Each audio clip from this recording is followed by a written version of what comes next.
тамыры чийип баштаган да. Могу началасы көрүңсү. Кийин могул жака эки жагына өтөт. Бул эмне дедиң Арсен? Тамыр чийип көрүңсү.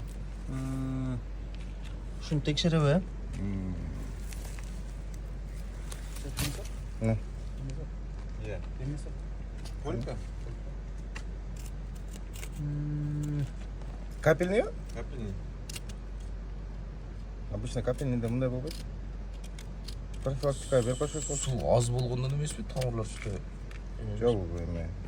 Наоборот, байке сууну көбүрөөк берип койгонго. И без профилактики да. Ушундай болбош үчүн эмне кылыш керек? Мындай болбош үчүн профилактика жана фасцитил алюминиум берип туруш керек.